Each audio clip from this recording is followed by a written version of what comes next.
is open, and the opening is black as coal, black as licorice, dark and sweet. Down those stone steps you are compelled, the dank air full of promise. What will you find down there? A bit of mystery, much of madness, and more of monsters. Welcome to the Monster Lab.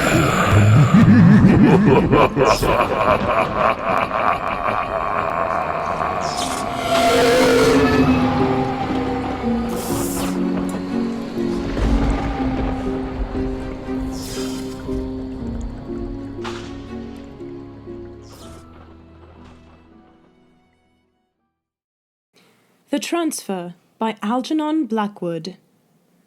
The child began to cry in the early afternoon, about 3 o'clock to be exact. I remember the hour because I had been listening with secret relief to the sound of the departing carriage. Those wheels fading into the distance down the gravel drive with Mrs. Fren and her daughter Gladys, to whom I was governess, meant for me some hours' welcome rest, and the June day was oppressively hot. Moreover, there was this excitement in the little country household that had told upon us all, but especially upon myself.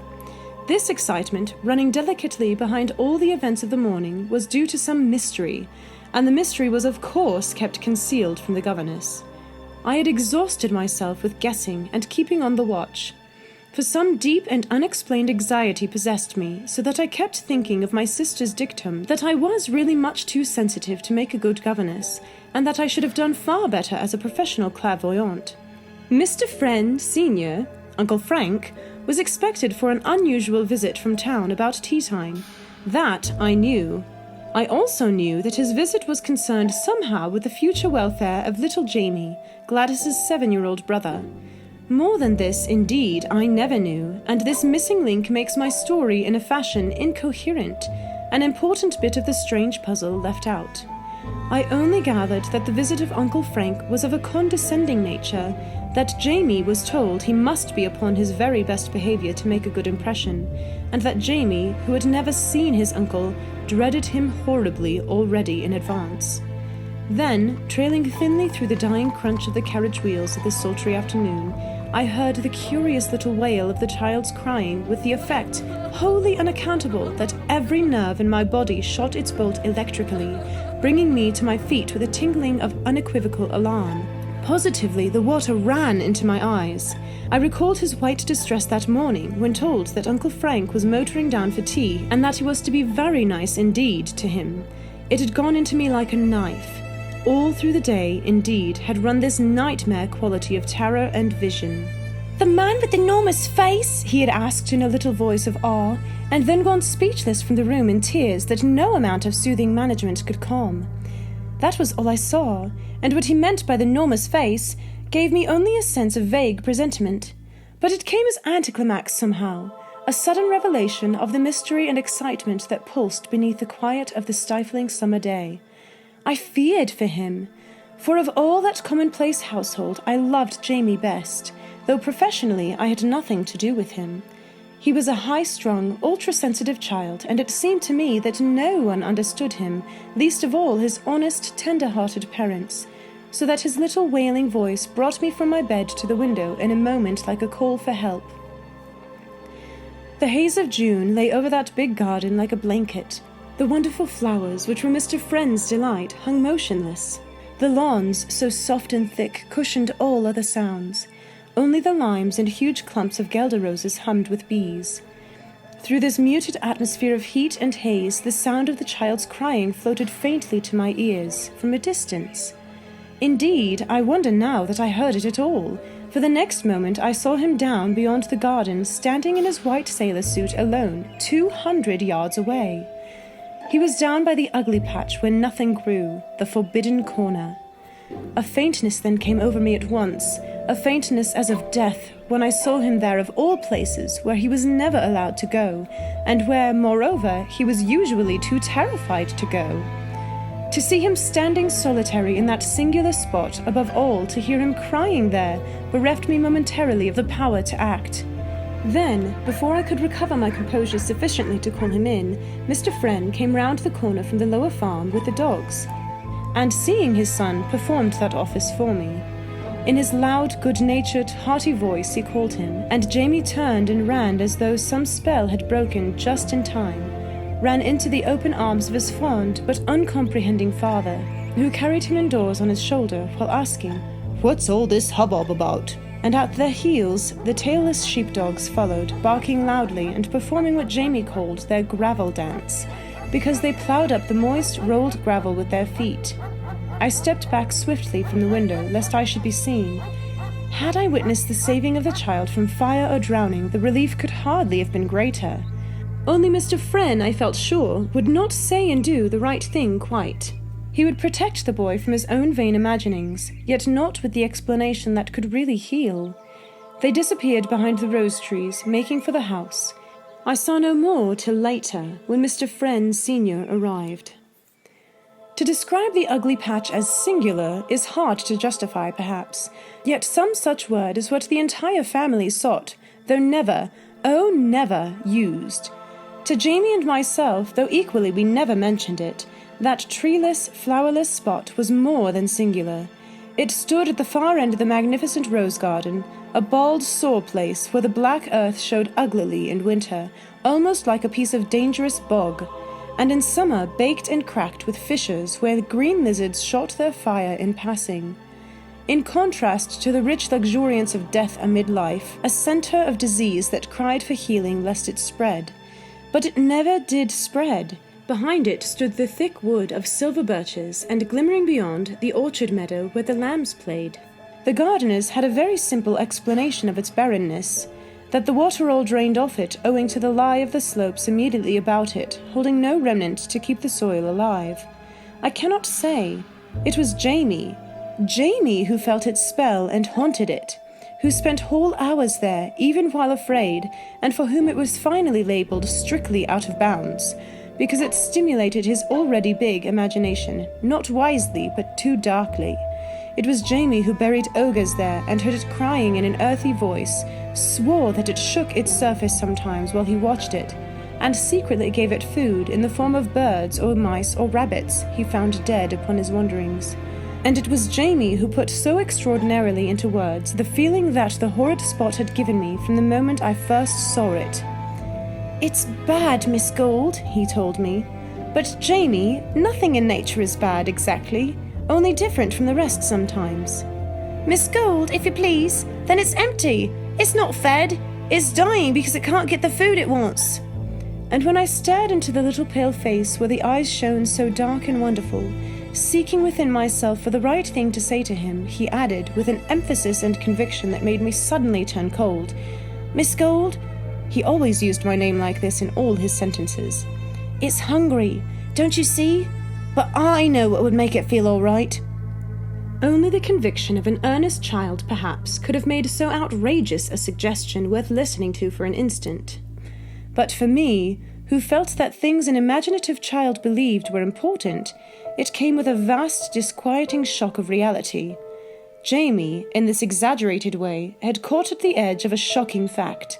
A hint of dark, undiscovered truth had leapt into that sensitive imagination. Why there lay horror in the words, I cannot say, but I think some power of darkness trooped across the suggestion of that sentence at the end. I know what would make it feel all right. I remember that I shrank from asking the explanation. Small groups of other words, veiled fortunately by his silence, gave life to an unspeakable possibility that hitherto had lain at the back of my own consciousness. The way it sprang to life proves, I think, that my mind already contained it. The blood rushed from my heart as I listened. I remember that my knees shook. Jamie's idea had been all along my own as well. And now, as I lay down on my bed and thought about it all, I understood why the coming of his uncle involved somehow an experience that wrapped terror at its heart, with a sense of nightmare certainty that left me too weak to resist the preposterous idea, too shocked indeed to argue or reason it away. This certainty came with its full black blast of conviction, and the only way I can put it into words, since nightmare horror really is not properly tellable at all, seems this. that there was something missing in that dying patch of garden, something lacking that it ever searched for, something, once found and taken, that would turn it rich and living as the rest. More, that there was some living person who could do this for it. Mr. Friend Senior, in a word, Uncle Frank, was this person who out of his abundant life could supply the lack unwittingly.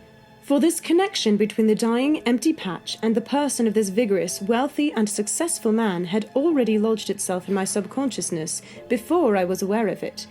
Clearly, it must have lain there all along, though hidden. Jamie's words, his sudden pallor, his vibrating emotion of fearful anticipation had developed the plate, but it was his weeping alone there in the forbidden corner that had printed it. The photograph shone framed before me in the air. I hid my eyes. But for the redness, the charm of my face goes to pieces unless my eyes are clear. I could have cried.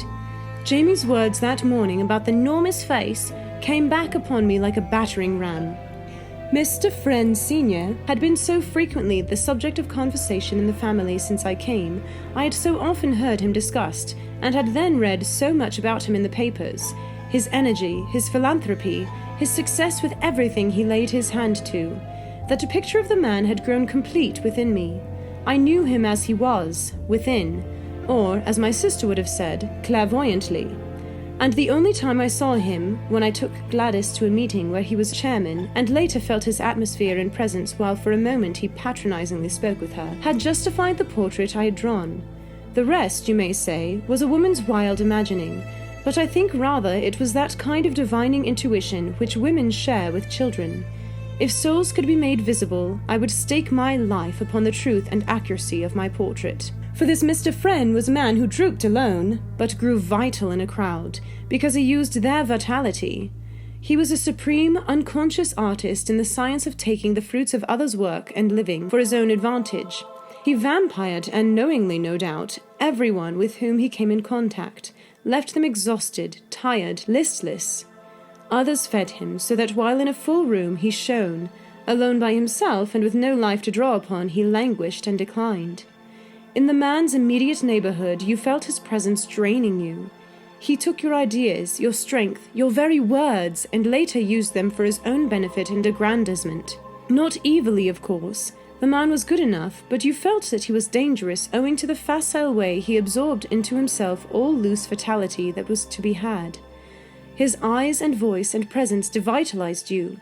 Life, it seemed, not highly organized enough to resist, must shrink from his too near approach and hide away for fear of being appropriated, for fear, that is, of death.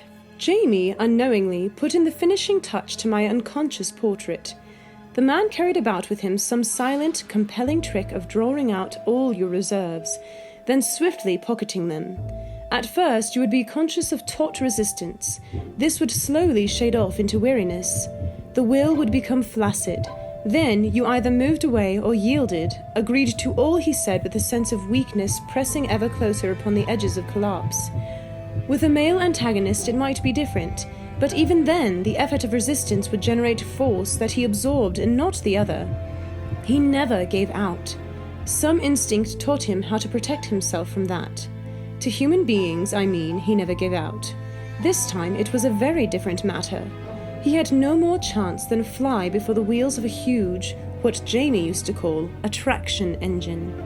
So this was how I saw him, a great human sponge, crammed and soaked with life, or proceeds of life, absorbed from others, stolen. My idea of a human vampire was satisfied. He went about carrying these accumulations of the life of others. In this sense, his life was not really his own. For the same reason, I think, it was not so fully under his control as he imagined. And in another hour, this man would be here. I went to the window. My eye wandered to the empty patch, dull black there amid the rich luxuriance of the garden flowers. It struck me as a hideous bit of emptiness yawning to be filled and nourished. The idea of Jamie playing round its bare edge was loathsome. I watched the big summer clouds above, the stillness of the afternoon, the haze.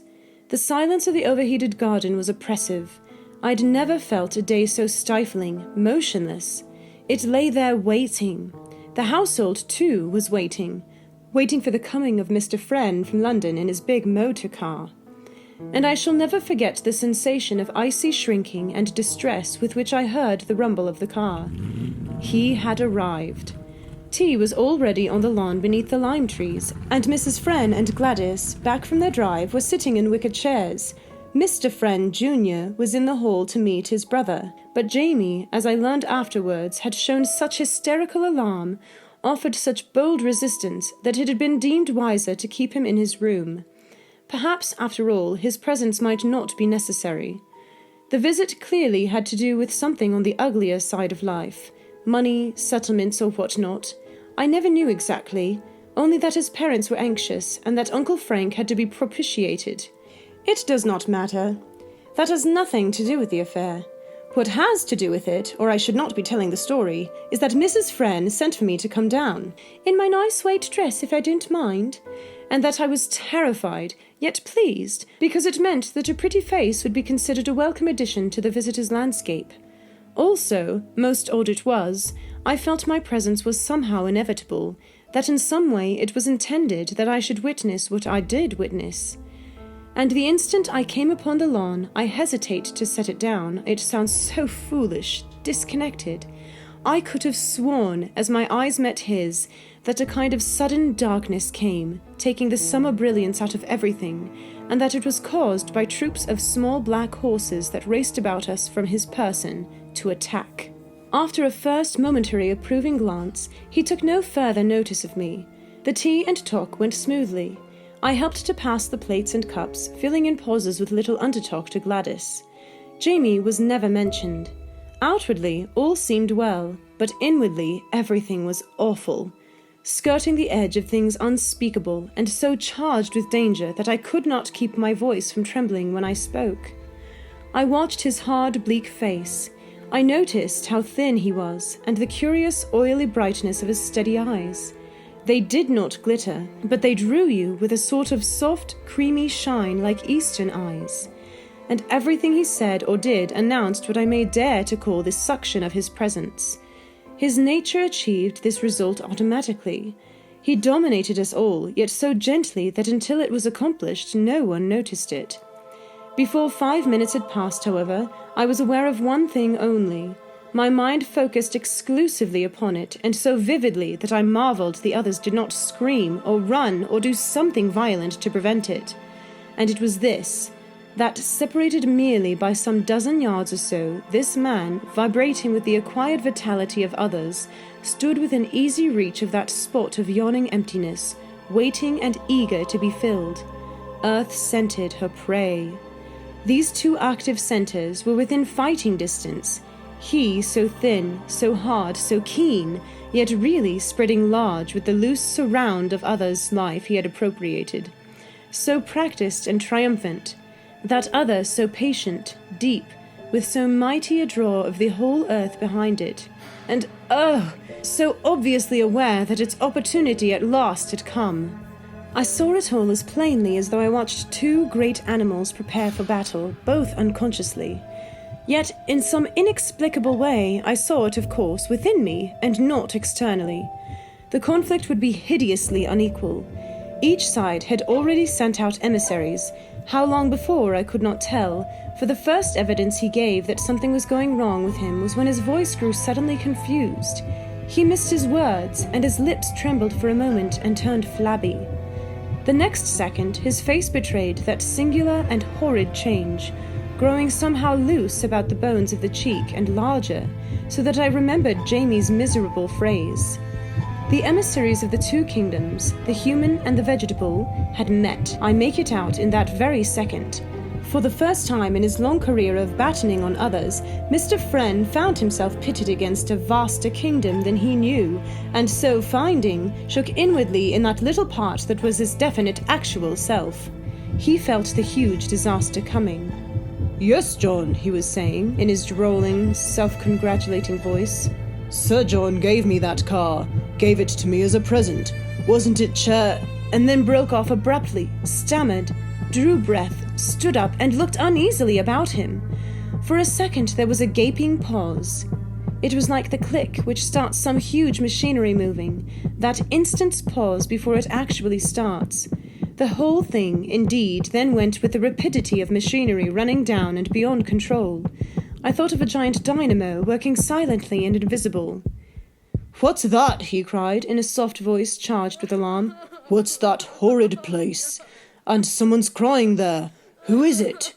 He pointed to the empty patch. Then, before anyone could answer, he started across the lawn towards it, going every minute faster.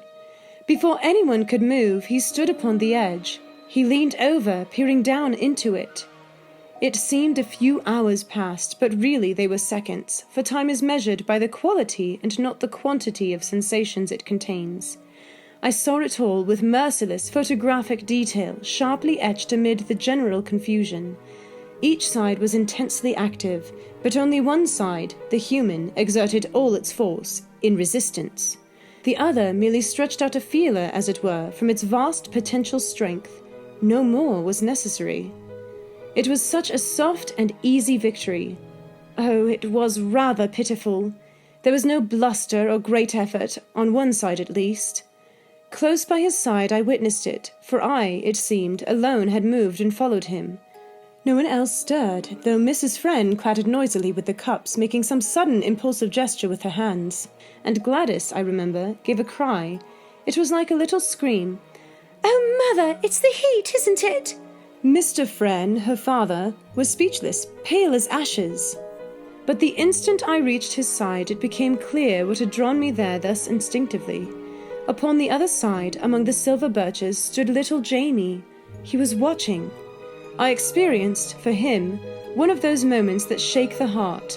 A liquid fear ran all over me, the more effective because unintelligible, really. Yet I felt that if I could know all and what lay actually behind, my fear would be more than justified. That the thing was awful, full of awe. And then it happened, a truly wicked sight. Like watching a universe in action, yet all contained within a small square foot of space. I think he understood vaguely that if someone could only take his place he might be saved, and that was why, discerning instinctively the easiest substitute within reach, he saw the child and called aloud to him across the empty patch. "James, my boy, come here." His voice was like a thin report, but somehow flat and lifeless, as when a rifle misses fire, sharp yet weak. It had no crack in it. It was really supplication, and with amazement I heard my own ring out imperious and strong, though I was not conscious of saying it. "Jamie, don't move! Stay where you are!" But Jamie, the little child, obeyed neither of us. Moving up nearer to the edge, he stood there, laughing. I heard that laughter, but could have sworn it did not come from him. The empty, yawning patch gave out that sound. Mr. Friend turned sideways, throwing up his arms. I saw his hard, bleak face grow somehow wider, spread through the air and downwards. A similar thing I saw was happening at the same time to his entire person, for it drew out into the atmosphere in a stream of movement. The face for a second made me think of those toys of green India rubber that children pull. It grew enormous, but this was an external impression only. What actually happened, I clearly understood, was that all this vitality in life he had transferred from others to himself for years was now in turn being taken from him and transferred elsewhere. One moment on the edge he wobbled horribly, then, with that queer sideways motion, rapid yet ungainly, he stepped forward into the middle of the patch and fell heavily upon his face. His eyes, as he dropped, faded shockingly, and across the countenance was written plainly what I can only call an expression of destruction. He looked utterly destroyed. I caught a sound from Jamie, but this time not of laughter. It was like a gulp. It was deep and muffled, and it dipped away into the earth. Again I thought of a troop of small black horses galloping away down a subterranean passage beneath my feet, plunging into the depths, their tramping growing fainter and fainter into buried distance. In my nostrils was a pungent smell of earth. And then all passed. I came back into myself. Mr. Friend Jr. was lifting his brother's head from the lawn where he had fallen from the heat, close beside the tea table.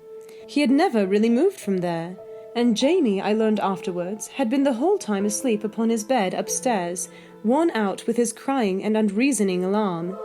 Gladys came running out with cold water, sponge and towel, brandy too, all kinds of things. "Mother, it was the heat, wasn't it?" I heard her whisper, but I did not catch Mrs. Friend's reply. From her face it struck me that she was bordering on collapse herself. Then the butler followed, and they just picked him up and carried him into the house. He recovered even before the doctor came. But the queer thing to me is that I was convinced the others all had seen what I saw, only that no one said a word about it. And to this day no one has said a word. And that was, perhaps, the most horrid part of all. From that day to this, I have scarcely heard a mention of Mr. Friend, Senior. It seemed as if he dropped suddenly out of life. The papers never mentioned him.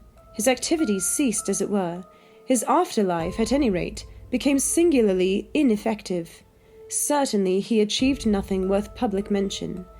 But it may be only that having left the employ of Mrs. Friend, there was no particular occasion for me to hear anything. The afterlife of that empty patch of garden, however, was quite otherwise. Nothing, so far as I know, was done to it by gardeners, or in the way of draining it, or bringing in new earth, but even before I left in the following summer it had changed.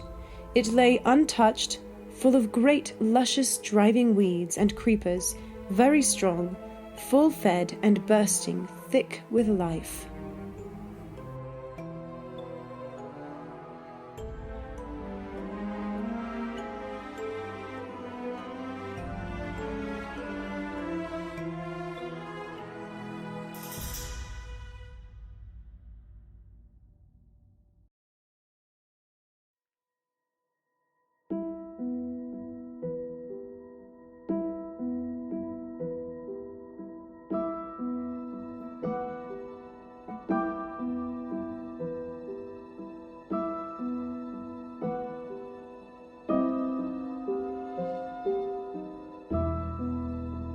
This has been the Monster Lab's presentation of The Transfer by Algernon Blackwood. Originally published in 1912. Read by Shera Piper. Produced by Steve Clark. Edited by Steve Clark and Shera Piper. Music by Vivek Abhishek.